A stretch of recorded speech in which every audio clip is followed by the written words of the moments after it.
This one has resulted in my phone being bombed for the last fortnight. Subcontractors and builders yet again are experiencing the issue of fixed price contracts and material price increases. We're all having a little bit of déjà vu, and the industry is more than a little bit spooked. Rather than wait, I wanted to bring you guys some helpful tips in terms of how you might be dealing with these things at the moment.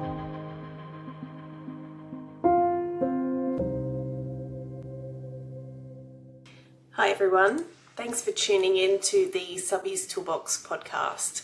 I'm Michelle Cirson. I'm going live today to talk about the issue of fixed price contracts and material price increases that subcontractors and builders yet again are experiencing in the construction industry.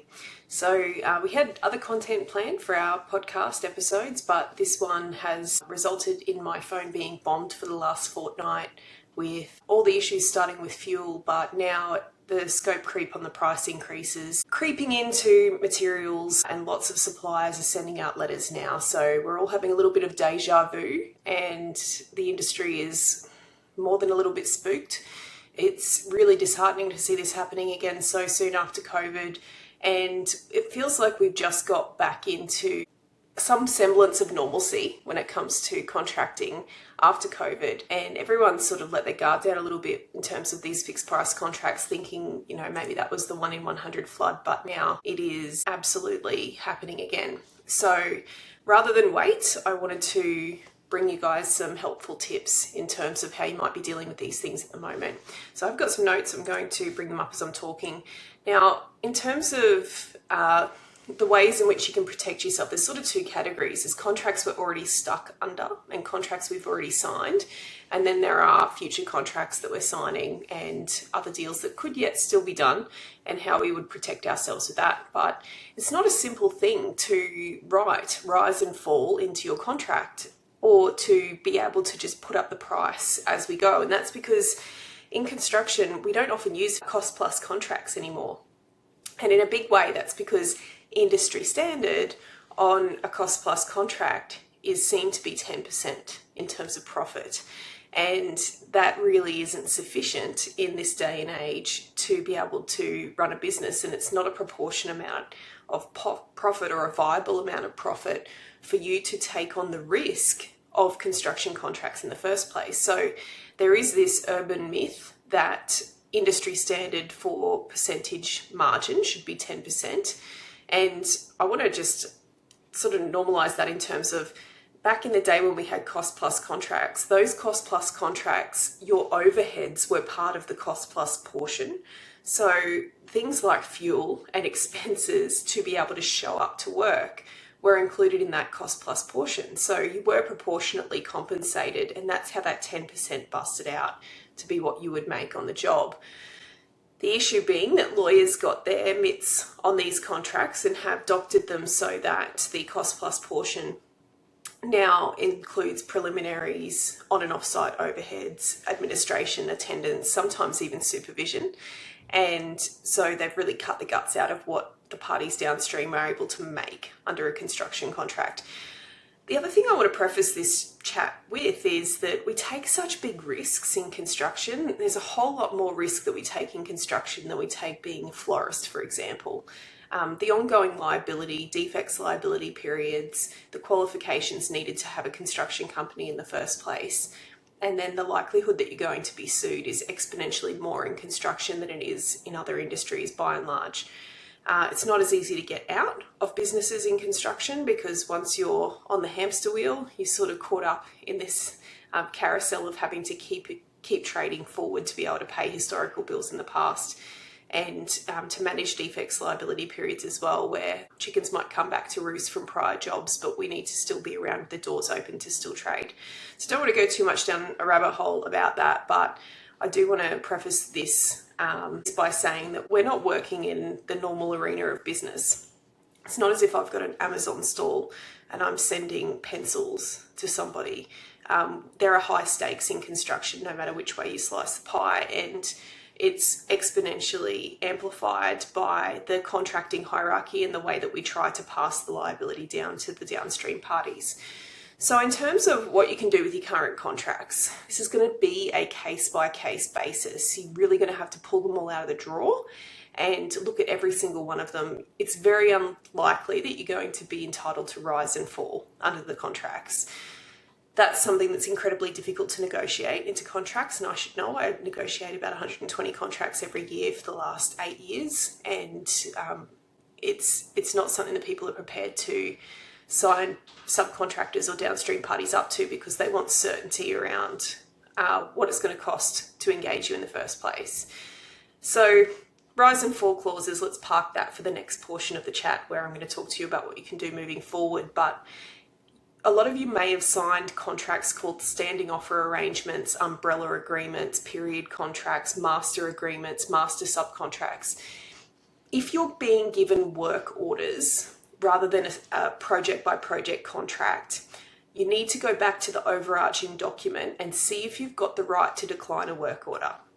Because the quickest way for you to be able to stop the pain and the bleeding of having to subsidise these jobs now and cover the cost of these price increases is going to be by saying no.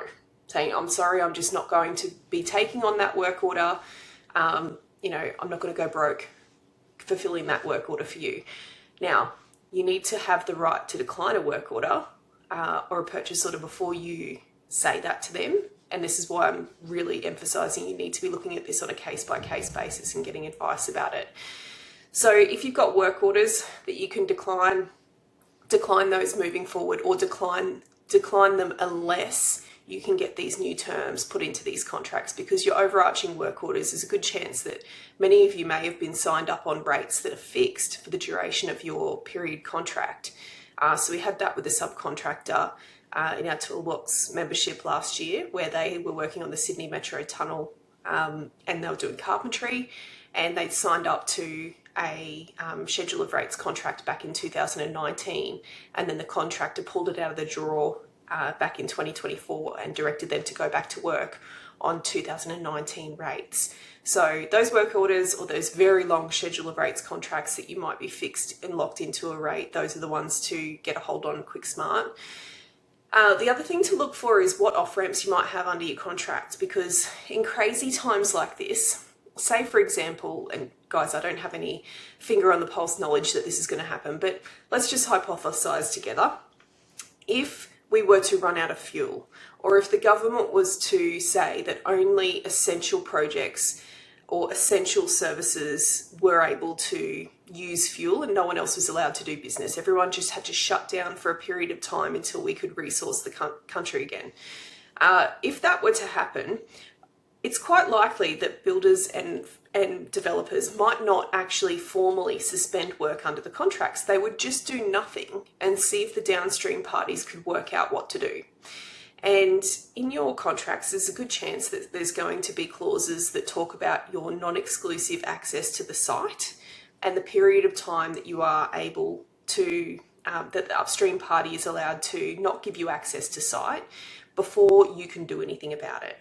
Now, sometimes, and in the old Australian standards, the unamended versions, it used to say that the subcontractor could end the contract after a period of time where they're not given access to site, or it would be a breach of contract after so many days for not having access to the site. Those clauses have also been butchered by lawyers to now say that it won't be a breach of contract, but it might be a qualifying cause of delay, so you can have time but not cost. If you've got one of the decent contracts that hasn't been butchered too badly, it's possible that you might be able to have an off-ramp to get out of the contract using that method. When COVID came along, everybody went looking for force majeure clauses, and there's not many force majeure clauses that I've seen. There are now, but they weren't back then, clauses that would squarely deal with the circumstances of a pandemic or a government shutdown resulting from a pandemic and things like that. But force majeure clauses, people are more widely accepting that those are the types of things that we need to be compensated for, or at least be able to terminate the contract after a period of time. So I've seen quite a few contracts recently that have got a force majeure clause, but it'll say that you can't do anything about the force majeure event other than get an extension of time until that event has gone for 6 months. So find those clauses, work out whether or not they apply to your contract. Now, the last little bit about the force majeure to talk about is that the proximity with regard to the causation can't be too far removed. So if you're trying to claim for force majeure and you're saying, I don't have fuel because there's a war that's overseas, but Australia's not at war, but really it's the war that's caused the fuel shortage. You see how it's there's a bit of a disconnect in terms of the direct cause of the shortage of fuel. Yes, there is economic instability that's resulted in Australia having less fuel, but I'm concerned that it may not be as clear-cut in terms of the contract as a direct line of sight to be able to say, because there's war and my force majeure clause lists war, I can get paid for fuel, or I can get an extension of time for not having fuel. So you see how case by case basis, you really need to be pulling those contracts out of the drawer and working out whether you've got off ramps, whether you've got the ability to say no. And on that point too, you need the ability to say no to variations as well. So one of the things we saw happen with COVID, with material price increases, was big fat variations being directed in the defects liability period. So, and it was not isolated events that this was occurring. It was quite a common thing where the upstream parties would see an opportunity to get subcontractors to do more work at cheaper rates by directing a variation under the contract. So in that space, the one thing I do want to say, because I'm mindful this is pretty bleak so far, basically saying there's probably not a great deal you can do about the contracts you currently got signed. The one thing I think you might be able to do, that you should definitely try and do, is look at how the unfair contract terms legislation might apply to your contract. Because if you've signed a fixed price contract, particularly if it's a fixed price contract that doesn't let you decline a variation, and the upstream party is able to determine what you get paid to do that variation, it could be the case that the unfair contract terms might apply to your contract, and you might be able to find some relief from that. If you're stuck under contract with no access to the site, or if the job gets put on ice, if the job has not even kicked off for 8 months and you're only just about to get a start on the site and you signed the contract all that time ago, that also might be something that you could look into with unfair contract terms laws. This one I want to talk to you about just to give you a caution about what could happen if you try this strategy. So one great thing about COVID is that people are talking about this straight away this time. We've seen builders run straight to industry associations saying, hey, here it comes again. We're not doing it again this time. If you all make us work for free under these fixed price contracts, we will all go broke. We are all still licking our wounds from the last time this happened. We're just not doing it again. Now, subcontractors thinking about taking that approach. There is the legal consequences of repudiating a contract. And a repudiation is where you behave as if that contract is no longer on foot. You're just going to backflip on whatever obligations you had and just say, I'm not coming back. I'm not doing it.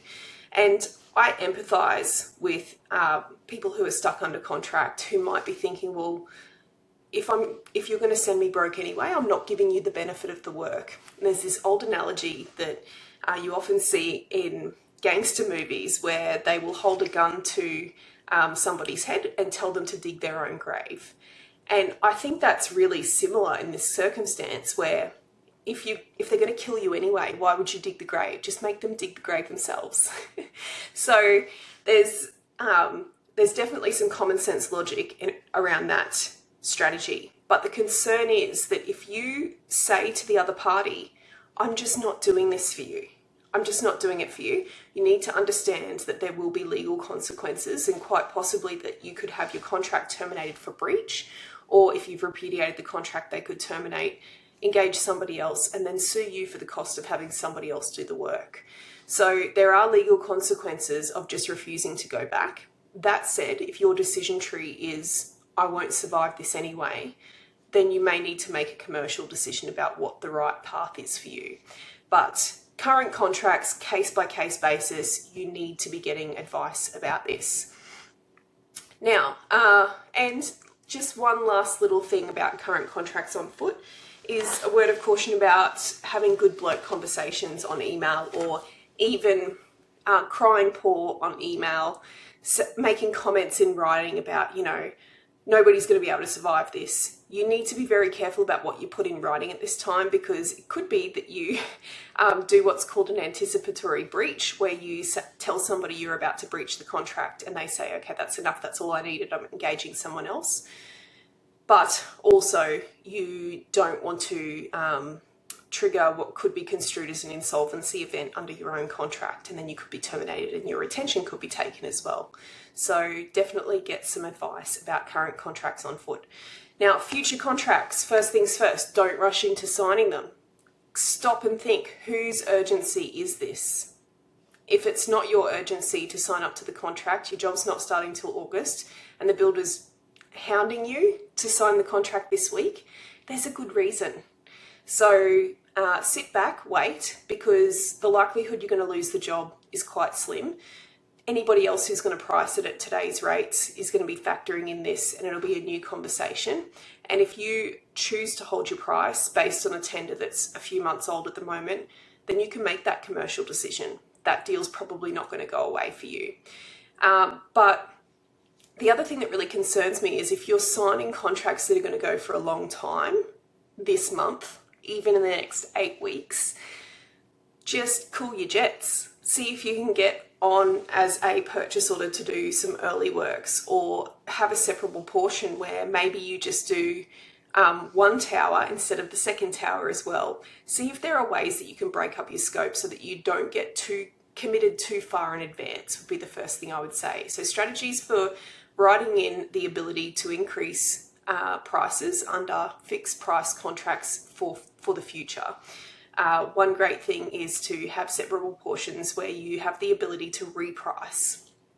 You want to be putting limits on either the value of the variation that you have to do if you're directed to do a variation, or the nature and scope of the variation. So for example, if you were to do, so there's 5 buildings in a project and you're only signing up to do the first building, you're not going to properly save yourself from being stuck under contract to do all 5 buildings if you don't address the variations clause that allows them to just give you another building as a variation. So you need to have limits on the extent of variations that you can be directed to do under the contract. And then you need to know how you value variations under the contract as well. So the order of precedence for valuing variations will almost always start with the price if agreed, and then the rates or prices stated in the contract. That's not going to help you if you want to put your prices up while you're under contract. So one of the strategies we always try to do is have a schedule of rates in the contract to value variations, so that builders can't just pick their own rate that they think is reasonable, or look at a 30-year-old Rawlinson's and say these are reasonable rates. Instead, we would do a comprehensive schedule of rates, but that could bite you in the bum right now if you've got a comprehensive schedule of rates that's 6 months old and it really needs to be 30 or 40% higher. Build in that off-ramp if the job doesn't start too. So where you are signing a contract today and the job just doesn't start, builders will always be the most optimistic in the weeks before you're required on site. And they'll be telling you that the job's running to program, they're going to need you tomorrow to create an urgency around you signing up to their terms. But you need an off-ramp if the job doesn't start. So one of the things we used to write in after COVID was if the job does not commence on site within 120 days of signing the contract, the subcontractor can end the contract by giving notice in writing. Now, you might think, oh, that's not real fair. The builder's actually got no certainty. I could just walk away from this job for the next 120 days. What I would say is, has the builder got a termination for convenience clause? Because if they do, they're not offering you anything better, and you're actually the one that is putting your money where the mouth is and locking in your price for that period of time as well. Now, the go-to during COVID was provisional sums, and I'm talking about commercial contracts. So to make that very clear, that what I'm about to talk about here came from residential building contracts, and the cases that followed COVID mostly were surrounding residential building contracts. So the rules for residential building contracts, particularly in Queensland, are different, and there are special rules about provisional sums. please know what I'm about to say does not apply to a residential contract. If you're doing work directly for a homeowner, you need to get separate advice about that. There are special rules for that. What I'm talking about is subcontractors working for commercial builders. If you are signed up to a commercial contract with another business, not a homeowner, then this might be a good option for you, is if you have a portion of work that you can put in as a provisional sum because there's a volatile pricing component, it is completely legitimate to have that in there as a provisional sum. You need to be aware of how your provisional sum's margin is allocated because contracts can slice that pie in different ways. So when you first sign up to a contract, normally a provisional sum will include a portion of margin, but many subcontractors just say put in $100,000 allowance for the home automation systems in the penthouses. And I'll tell you what it is when we get to it. We'll work out what the scope's actually going to be. So traditionally a provisional sum was used because there was unknowns around what would actually be required to complete that scope of work at the time, or where those goods and services were going to be procured from. So it could be that we all knew we were going to get home automation, but we didn't know which supplier or manufacturer was going to provide those services. So making sure that with your provisional sums, you properly understand when you put an allowance into your contract, does it have to include margin? And then you are going to have the conversation with your builder about what is an appropriate percentage margin for you to earn on a provisional sum. And when you have that conversation, please remember to remind them that they're asking you to warranty these things. So there is value that you're providing in the defects liability period. Sometimes you might have to buy an extended warranty with a supplier for a provisional sum item. And so if they want the benefit of you warrantying that for their protracted defects liability period, and they've got hold of your retention, you need to be properly compensated for margin on provisional sums. Cost plus contracts. Why don't we all just use these? Well, nobody wants to disclose their buy prices or their costs. A very well written cost plus contract and the disclosure required for the transactions that inform a cost plus contract arguably could assist an upstream party in starting their own business in competition with their subcontractors. They could take that commercial in confidence information and effectively engineer themselves a business model to go out and start their own formworking company or scaffold company or whatever the case may be. So cost plus contracts, people get nervous about because you have to benchmark what is my buy price, what is my cost on some of these things. And the same goes for rise and fall as well. Everybody might be wondering, why don't we just have rise and fall clauses? Well, you have to benchmark what your original allowance was. So if material price increases rise, then you have to prove what was the difference that I'm out of pocket. And likewise, sometimes prices go down and nobody wants to give that money back. So it's not straightforward. It's something that's been heavily debated over the years. If it was straightforward, we wouldn't have this issue right now. But in terms of getting yourself established, moving forward for making sure your contracts are protecting you from these volatile circumstances, the first rule is don't rush in to signing contracts this week or next week or even in the next 8 weeks, and just consider, if there are so many unknowns, what would be your buffer or your contingency or your backup plan? How much could you actually absorb, and run some of those figures? And if it means that an extra dollar in fuel could be $1 million difference in terms of the project that you're taking on, then I would suggest that possibly with the contracts that you've not yet signed, you would be better off going broke on the couch and not having the ongoing liability and obligations of these high-risk contracts that we're signing in construction.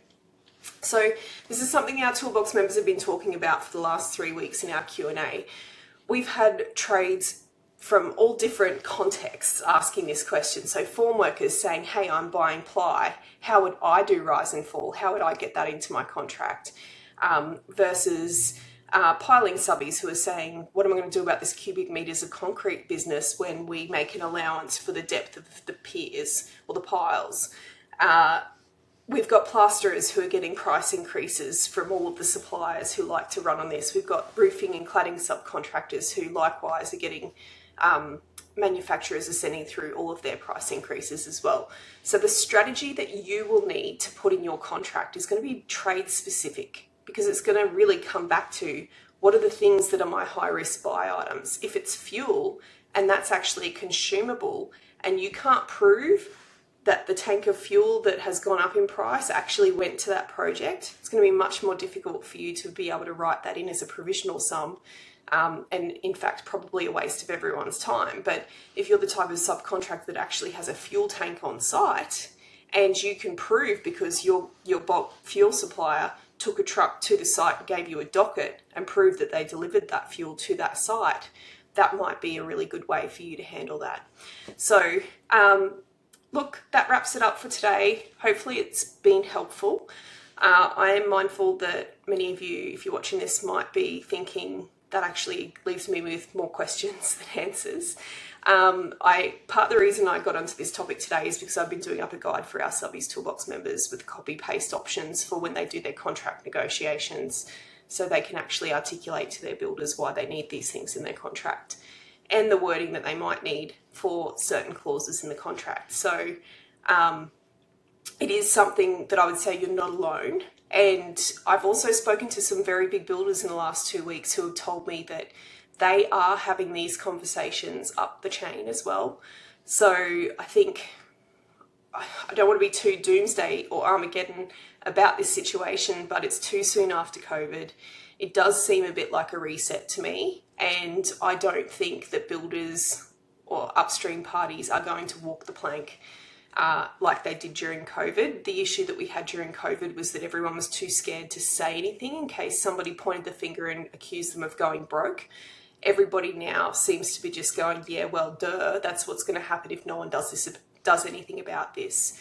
So hopefully as an industry, we can be little bit more open about having these conversations, but please don't have them over email. If you put things in writing, they can be used against you.